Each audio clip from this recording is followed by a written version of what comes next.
it helps and it makes sense. Of course, I still have a great deal of contacts in there. So when they need something very quickly, some surge work, they'll say, hey, Kirsten, are you busy? Can you help out? I love doing that. The one challenge I have found is that the more commercial or private companies do not like the transition from government contracting to private immediately. There's some angst there for some reason. I think they believe that we're not as skilled or we're not as experienced and we don't know what we're doing. But I always tell folks that, yeah, we recruit for the same types of roles across industries, whether it's healthcare, whether it's tech, whether it's life sciences, whatever it is, cybersecurity. We're looking for DevOps engineers too, but they have to have full scope polygraphs, and that's a great deal harder than finding someone who's not cleared to do that same role. I can't imagine. So my buddy, he works in like a skiff. He's just like, it sounds miserable. I don't think I would do it, but it's good. So I ask everybody kind of like what their thoughts are on the current state of what's happening in the market, because it's been a crazy couple of years. It's tough for everyone. It's very tough for recruiters and HR professionals as well. I have not had work, I've not worked since July of 2024.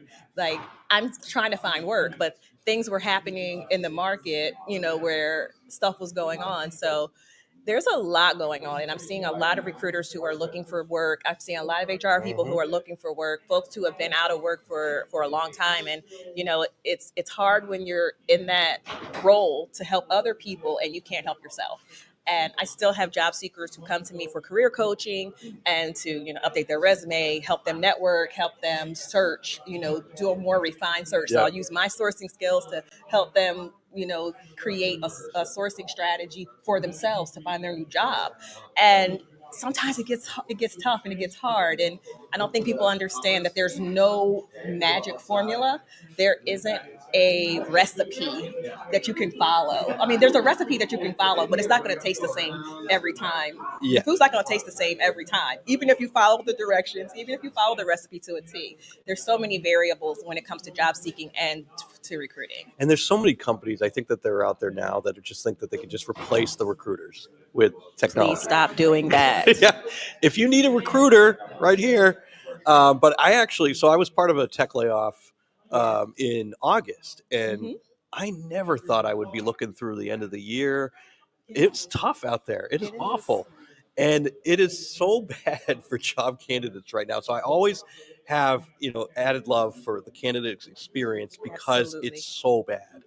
And there's so many hoops that you have to go through. I've talked to one company that was like, all right, here's our interview process. It's like 6 different interviews plus a project. And I'm like, Yikes. Then I talked to another place, but it's funny. So I'm in my 40s now. I have some experience. I interviewed for a startup over the fall in Boston, and I got on the line with this lady, and I was like, how long has the position been open? And she's like, oh, it's been about 6 months. I'm very picky.